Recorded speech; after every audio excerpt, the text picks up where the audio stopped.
Evening, everybody. It's Tom. I've got another session of auto guiding set up here, trying to continue to get the mount and everything calibrated and dialed in nicely. And nice little echo going on there. Sorry about that. So I'll show you what I've got so far. I'm just kind of watching the guiding. The scope is opened. It's powered up. Obviously, I've got some stars that I'm aimed at. The mount's calibrated. And the auto guiding, I've made, I think, some considerable steps with some helps of some online communities and fiddling with tools and settings. So we can go through those here and see what we've got. So just give me a second here. Just kind of watching. It's much better. It's 1 or 2 arc seconds, and it was swinging just dramatically, wildly, kind of out of control all the time. So I think I'm actually getting something reasonable that I'll actually be able to get some decent imaging with.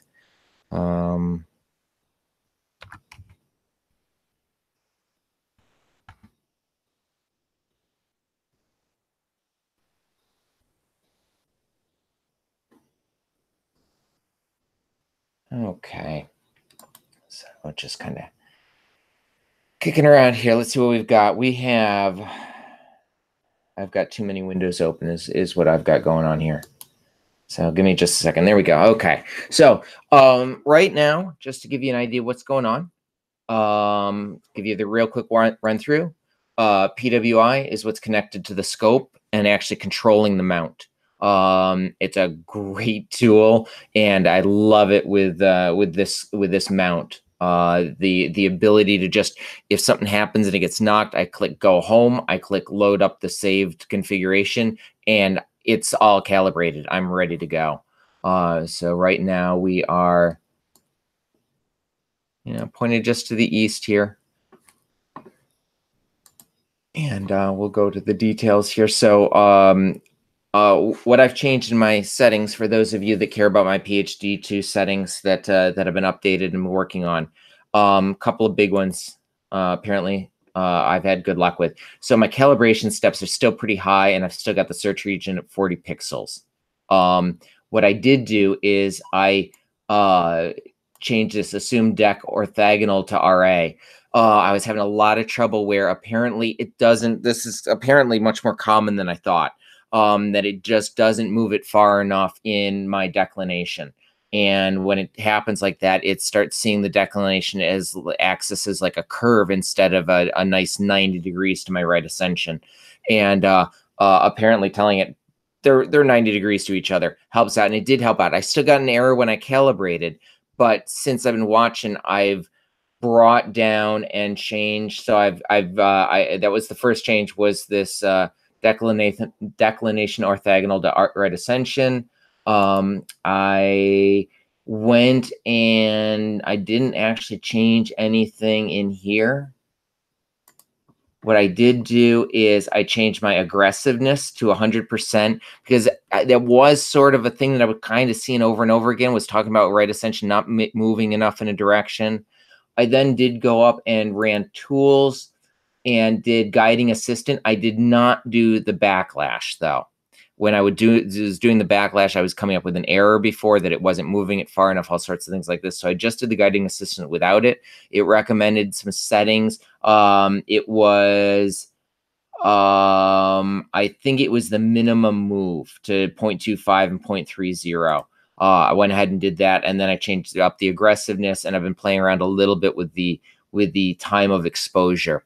Longer exposure theoretically will kind of mellow out seeing issues and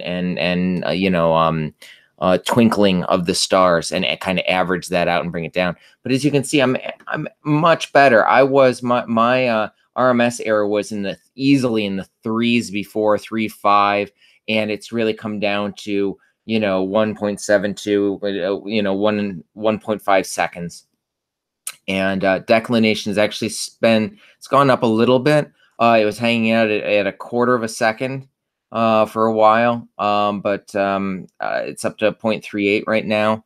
But either way, I think this is absolutely fine.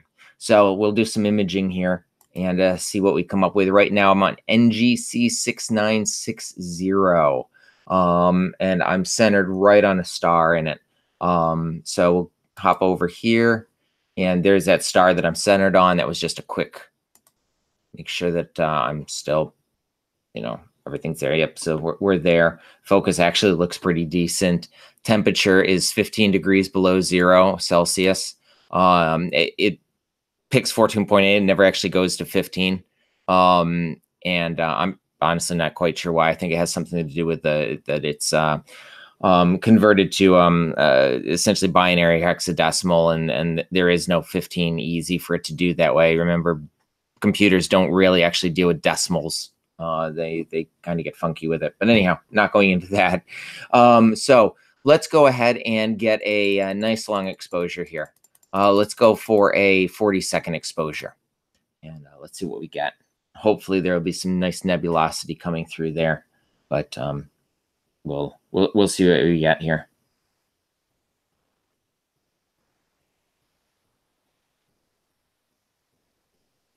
Sometimes it would be nice to just look through the eyepiece, but it just wouldn't be the same stuff.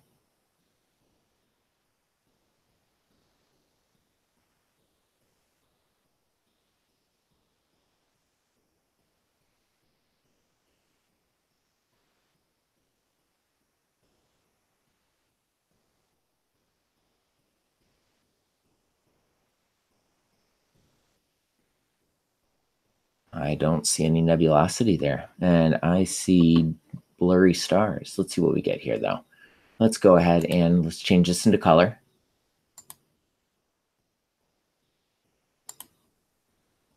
And see if we get anything out of this. That bright star there in the center is hugely overexposing that area. It's completely maxed out the well. And I don't see any nebulosity. I don't see any color at this stage. Let's go to 100% here. Oh, and that is awful. See that big, those stars being dragged like that with the tails? That's because it moved. Yeah, look, it definitely moved. I mean, this is 4 arc seconds. So I've almost got 4 arc seconds peak to peak. It went bad there for a little while. And this is what I'm finding out. This can be exceptionally difficult. All right. Go ahead and go back down to 50%. And I'm going to, the stretch is at moon. So let's go to high. There, this is going to be a little bit better. It's amazing what happens when you put the settings right. I'm trying to see there. I still don't see any nebulosity.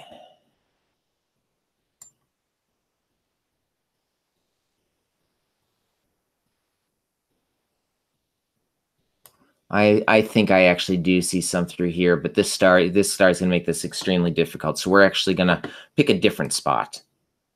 So I'm going to stop the auto guiding. It freaks out when you move it, and it thinks that star is supposed to stay in the same place. Let's go for a nice easy one. Let's do the North American Nebula. It's huge and convenient. So let's just right click and we go to telescope and slew, and our telescope right here, you watch it move over NGC 7000. And there we go. And let's see what we should get with NGC 7000. This is Stellarium. This will helps me figure out kind of frame images, see how big it's going to be, see what my configuration is going to be. It is a beast of a piece of software, though, so I will warn you that. Okay, here it is. So I am actually, first thing I end up doing here usually is I actually pause everything because it just running it kills it. So let's do pop up a search, and let's do NGC 7000 and do a search for that. There we go, and that'll filter on it. So now I can actually bring up the thing and say, okay, this is actually how it would look right now. The nebulosity is huge.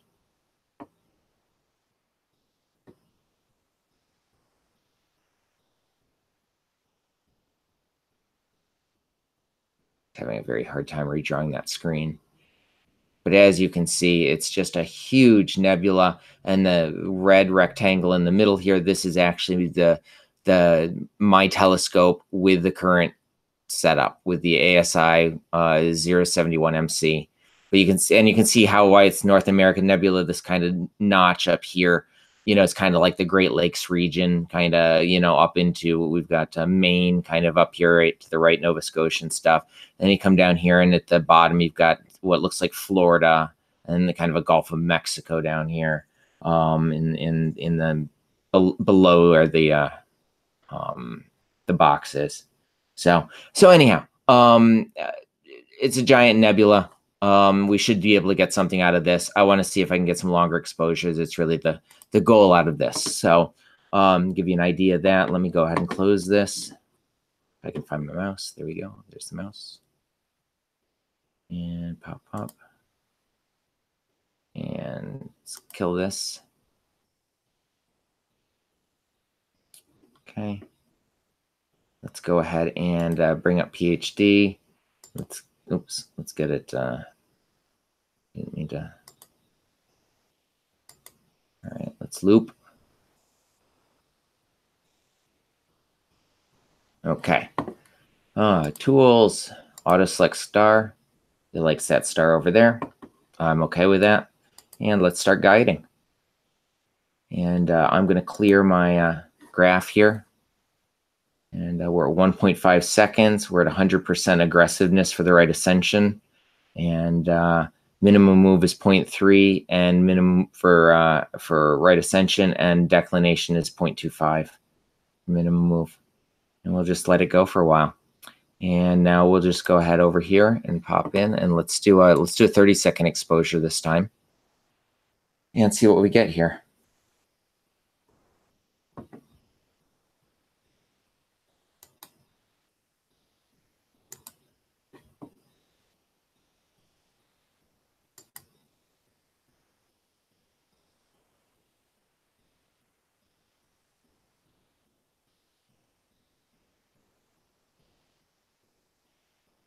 And we're almost done.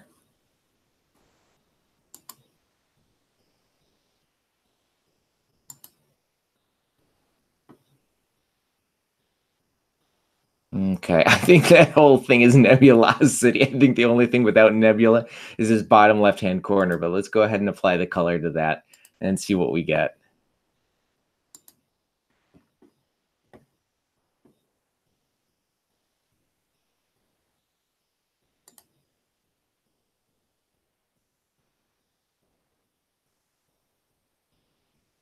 Oh, that's very blue, isn't it? There's just so much nebula there. You know what? For the interest in all I'm really caring about this is the stars, getting the stars to be round. These aren't perfect. So what I'm going to do is just to run through things. We'll run through the autofocus mechanism. I'm going to drop down the time here.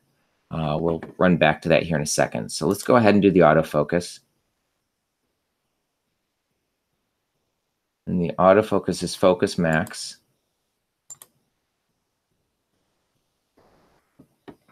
And let's just go ahead and system connect. It's connected. Temperature compensation, maximum DL. It's my software that I'm using. Go back over to focus, and let's go ahead and focus.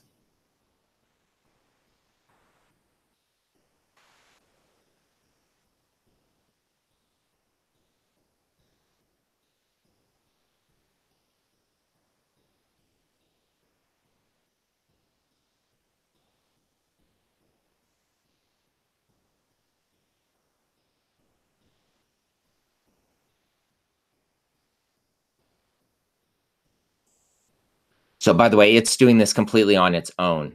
So what it's doing is it is comparing that graph that you kind of see in the middle there, and it's taking images of a star. The more in focus you get a star, the more peaked that spike will be. But since there's no way to tell, from star to star, there's no way to tell how high the peak's going to be. One star compared to another. An autofocus is actually completed, and there's no way to tell where the base is, because think of it: if you're in a city, the sky is going to be brighter, so that baseline is going to be higher. And if you're out in the middle of nowhere with no lights whatsoever, that baseline is going to be lower. So you can't tell where the peak is, you can't tell where the base is. But if you take it and go right in the middle, halfway between the peak and the base, and look at the width, so it's FWHM, full width, half maximum. So it's the full width of this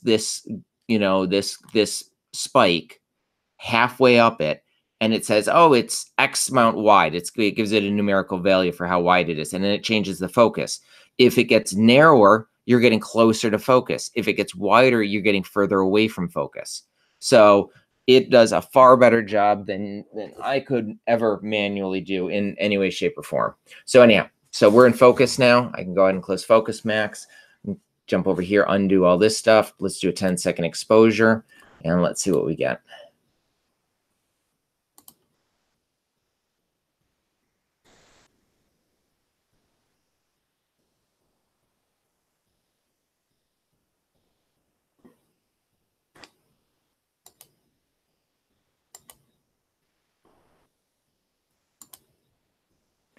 So you can see my max pixel is still washed out at 65,000.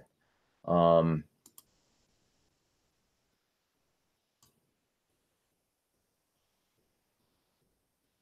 I'm still overexposing on this star in the center, which may or may not be an issue.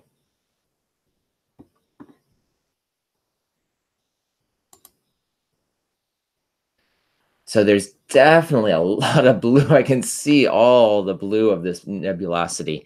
So anyhow, since we're looking at longer exposures, though, let me zoom in here, take a look at our stars.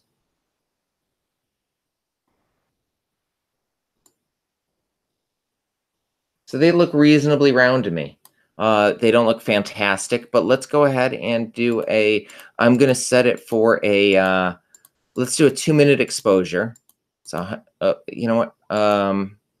Actually, let's do a 200-second exposure. This should be fairly extreme. And let's see what we end up getting. So we've started our 200-second exposure and bring up the auto guiding. So I'm going to let that sit. And oh, definitely something happened there a few seconds ago.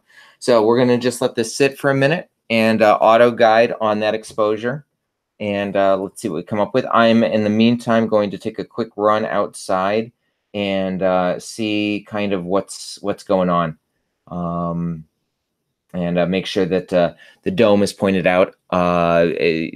Basically, the dome is aligned with where the telescope is. I did actually place an order for the shutter kit to open and close the shutter automatically, and to rotate the dome in the direction the scope is pointing, so I won't have to manually go check this stuff anymore.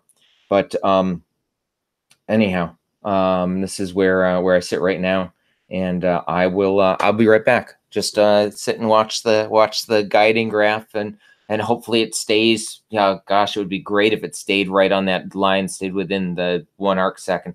But it's just spiked to 2 again. Hopefully, yeah, it comes back down. So, see you in just a second.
Hey folks, sorry about that. Yeah, I'm gonna guess that it was initially getting some of the dome.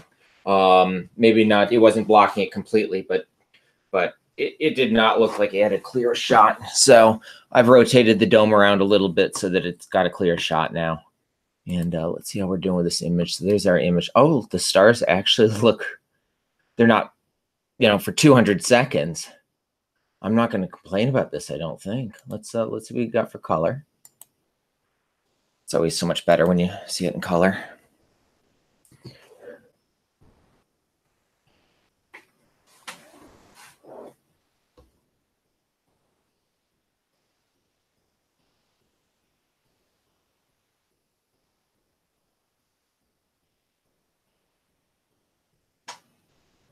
Wow.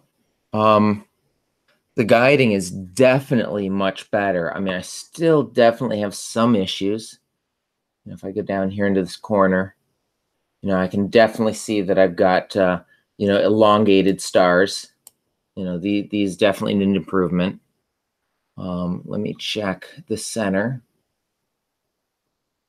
Yeah, they're all elongated a little bit. Not tremendously bad. Let me skip it over to the guiding here. How is that redraws?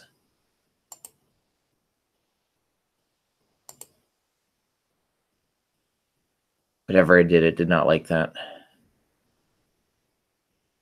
Okay, there we go. Wow. I'm going to be doing a hardwired networking connection for it here. There were just some giant leaps and bounds, weren't there? With all that CPU horsepower going to the imaging. Wow, it really, when I was redrawing the screen, it really seemed to have trouble. So, but all said and told, I'm actually fairly happy with that. That's a much better result than I have been getting by far. So let's go ahead and change this to 25%.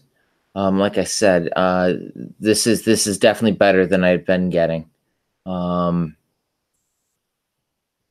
Cool. I guess I'm actually ready to try to image something. So we'll go ahead and we'll go and stop the guiding. And let's hop over. What do we actually have for something to image tonight? I've been doing the Cygnus wall so much lately. We've got M27.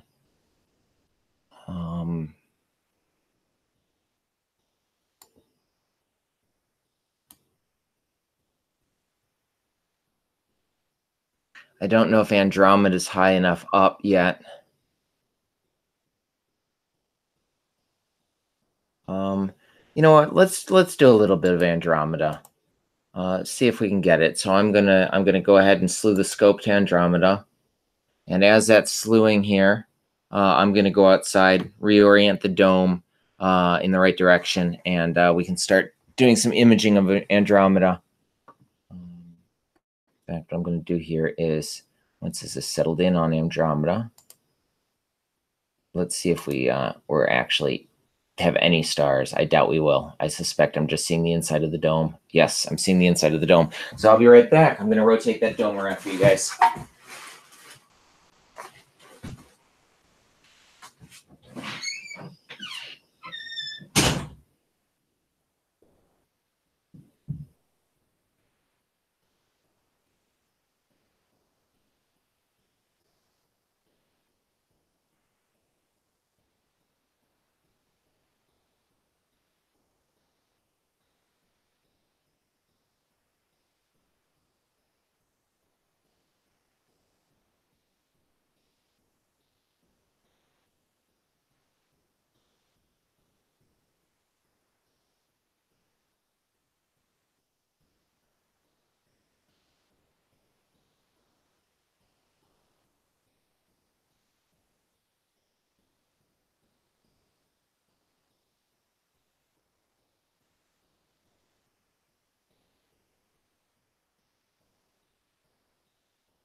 I think there's a tree in the way.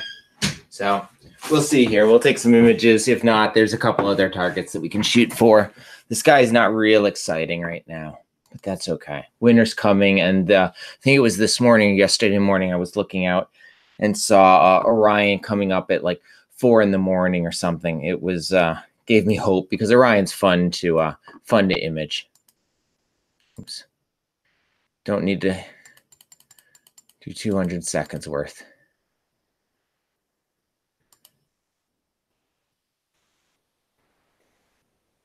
So let's see what we get here.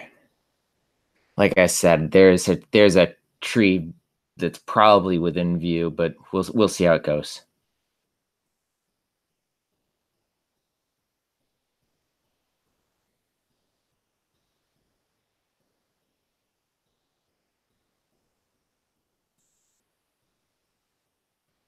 And here we go. What do we got? That would be Andromeda. Actually, that is not Andromeda. Let me convert the color there, but I believe that that's going to be one of Andromeda's sisters.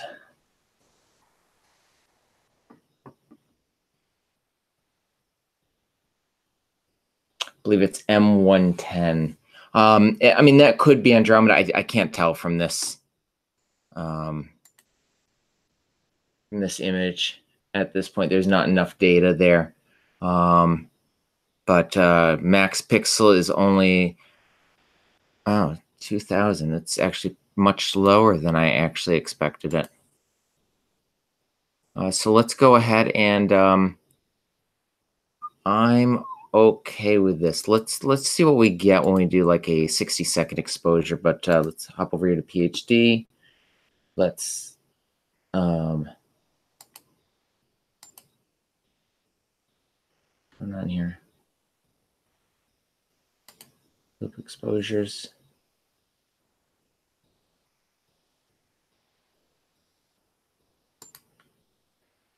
Okay. There's a nice star that it likes. Go ahead and start guiding.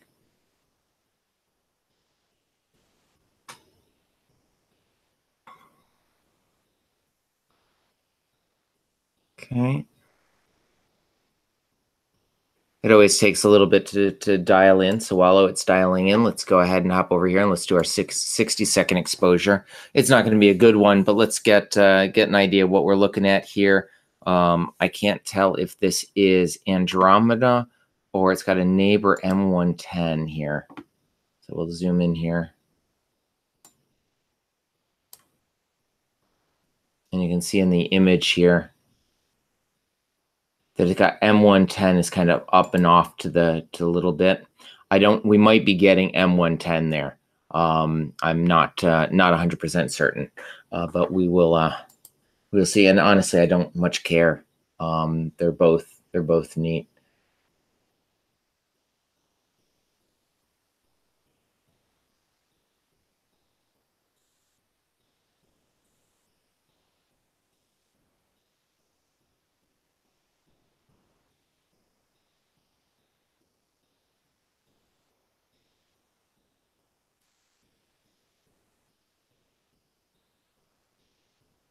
Okay, and wow, max pixel is still only 6,700.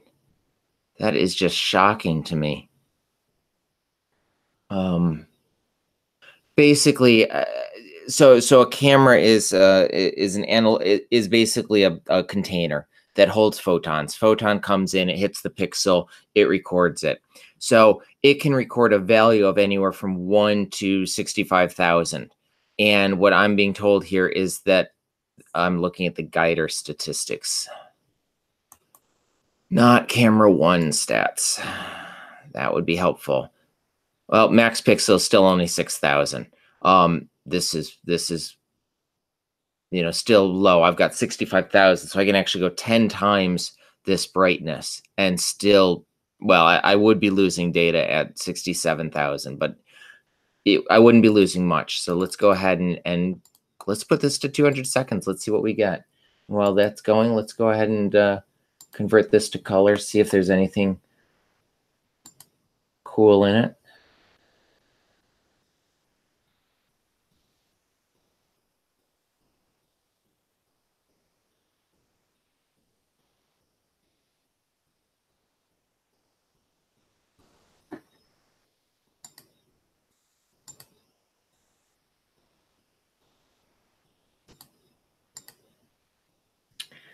So I'm actually not changing the image at all with these settings. What I'm doing is I'm just changing how things are being displayed and how it looks, the brightness and the darkness. So, you know, this sets where dark begins. How bright does something have to be for it to be dark?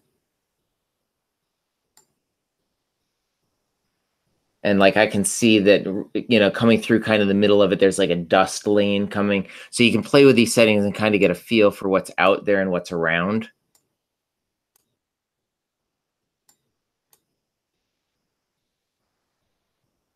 And it'll give you an idea what's happening, what's going on.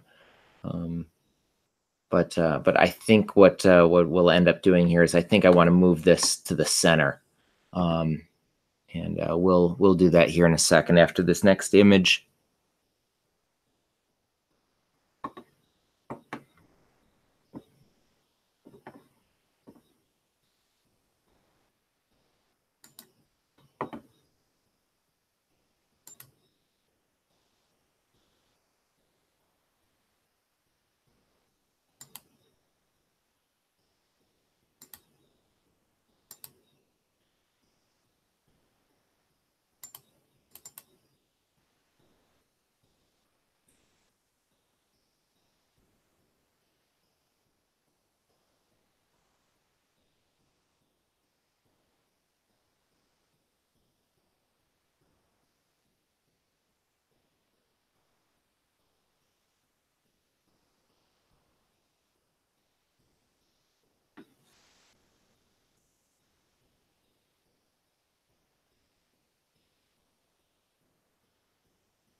All right, here we go. Well, 40 seconds. Sorry, jumping the gun. Getting excited. Running out of Red Bull.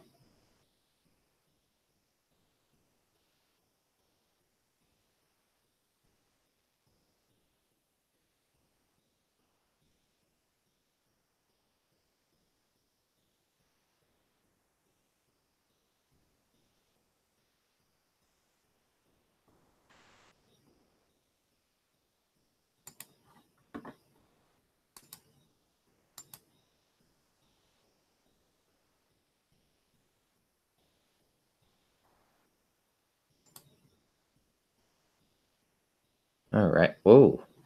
A little more exposure on that one. And max pixel 23,000. So I haven't overexposed anything. So let's go ahead and color, convert to color.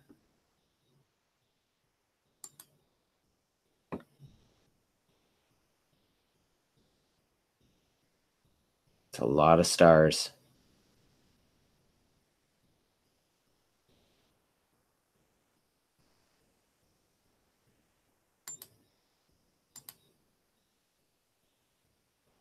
Okay.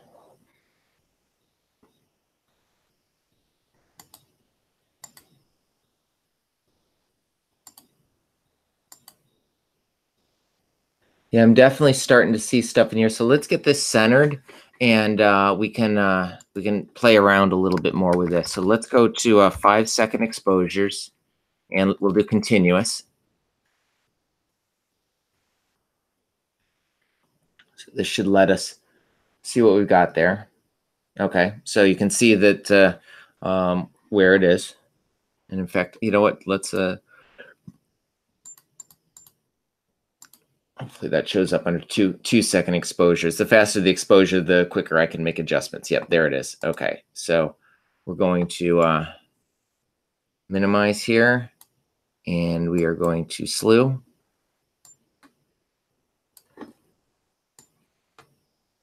Okay. We are going to drop the rate down. Let's go to 5. Okay. So I don't know which way it is, so we'll go down first. Just one little notch. Didn't seem to move. We'll do 3 little bumps. There we go. It actually moved the right way, so we'll go 3 more. Actually, I'm going to do 5 more. Okay. I'm going to do 6 more.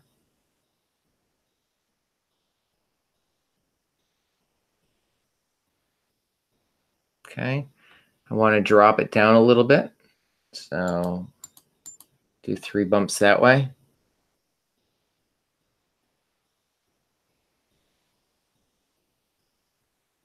Okay, I actually think that that's pretty well centered for where I want it to be, at least for the moment. So we'll go ahead and close that. And heads up, minimize this. Do not close it. I closed it the other night and had to recalibrate again. Wasn't the end of the world, but well, I'd prefer not to do it. So let's go ahead and do a single exposure, and let's do another 200-second exposure. Set that up. And for watching this, we can convert this to color. See what we've got.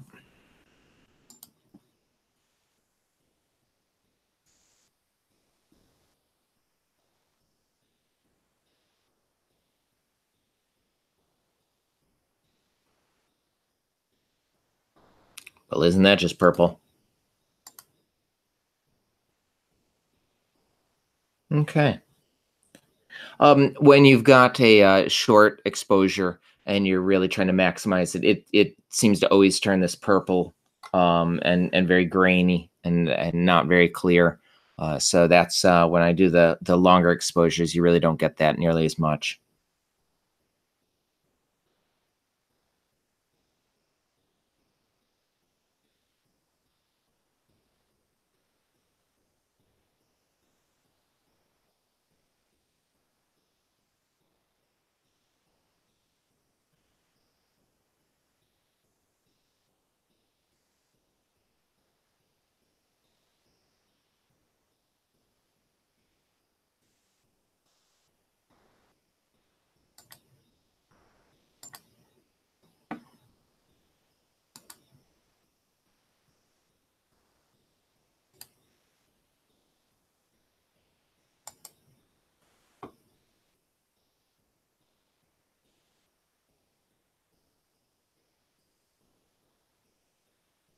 All right, almost halfway done there.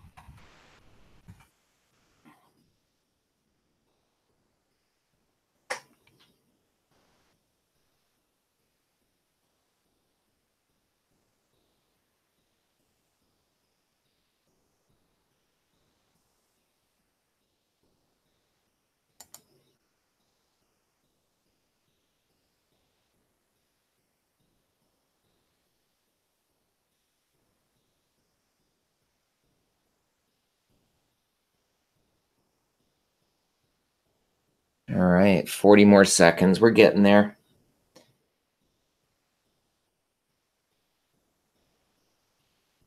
Let's take a look and see how the guiding is doing on PHD2 here. It's definitely been worse. Although that, not when it's lost, it's lost the star. That's kind of useless.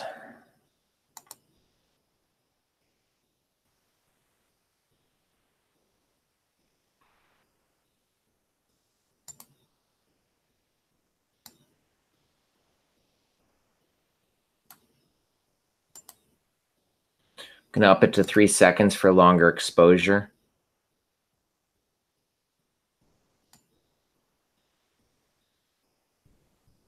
There's some stars in there. Tools, auto select star. Start guiding on that. See how that turns out now. Always nice when you've been imaging and it hasn't been actually auto guiding. Isn't that awesome? You get that if it's not auto guiding. Bunch of crap. All right. Do another one. Well, might as well convert this to color to see what we've got, but that's a shame. I didn't realize that the auto guiding had failed.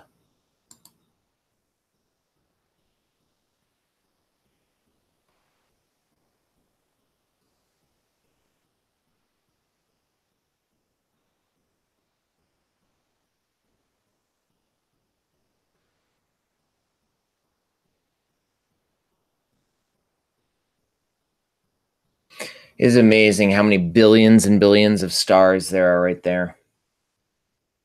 Every little thing that looks like fuzz are stars.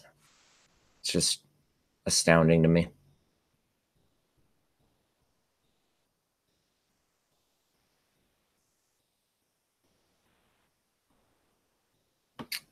Kick back over to our auto guiding.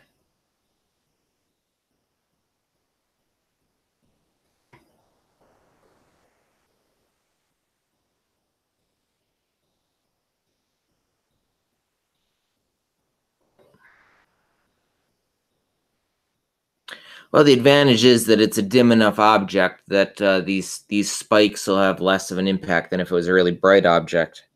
Still not very good. But I'm just happy that I'm actually able to get it auto guiding at this point.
Man, so, some people have this guiding set up and the whole thing, like, is just so even. Takes so much work to get this stuff dialed in. And at least in my setup, a lot of people are saying that they just set it up and go. They take all the defaults and they run with it. I'm not having that kind of luck, unfortunately.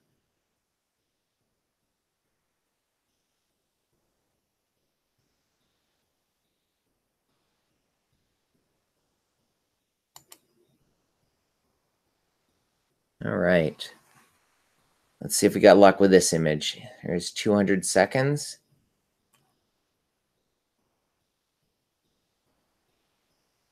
Those stars are definitely better. I mean, you can obviously see and it got rid of the other image, but you can obviously see these stars are much rounded. They're not streaks like the previous one was.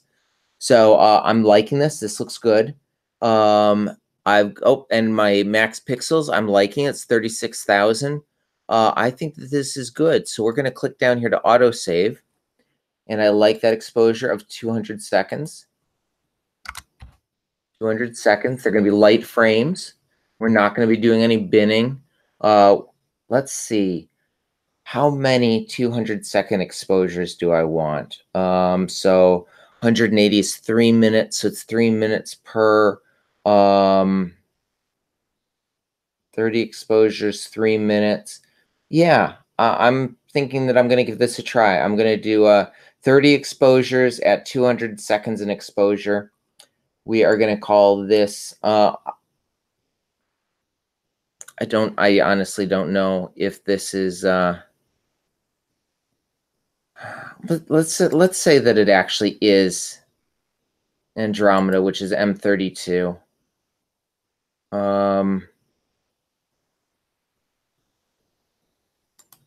I can always rename it later on.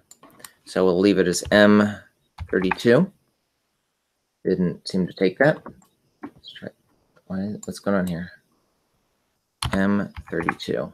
There we go. And let's check our directory. Source save path.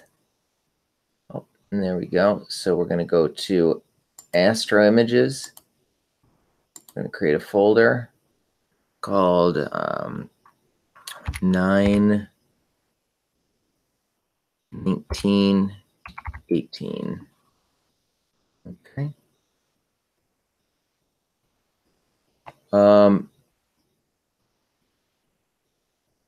Yes. Okay. Okay. Check out our PhD guiding. Things seem to have settled down there for the moment. And let us start capturing images. So I'm just going to let this run. I'm going to run outside and check the telescope. Make sure it's still pointed nicely in the opening of the dome, and if not, rotate that around. I'm just going to let this run here. I'll bring up the auto guiding so that you can watch that. That here, and so I'm gonna zip out and take care of that while you're watching this, and I'll be back in just a second.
All right, that looks good. It's still in the center of the dome slot. I can't wait until I get that automation stuff to get rid of that issue. So it'll just automatically keep the scope right in the center. That'll be a really nice thing to have. And that'll work well. I've got looking at a new place that we should be closing on in a couple of weeks here. And it'll be nice to be able to run the observatory completely remotely. That's going to be a huge bonus. So anyhow, this is just going to run. And well, it looks like we have our first image here. So we've got it. We're on image 2 now. It's got 2 hours left before this will be done. So I'm gonna call it here. But go ahead and take a look at this one. Convert the color.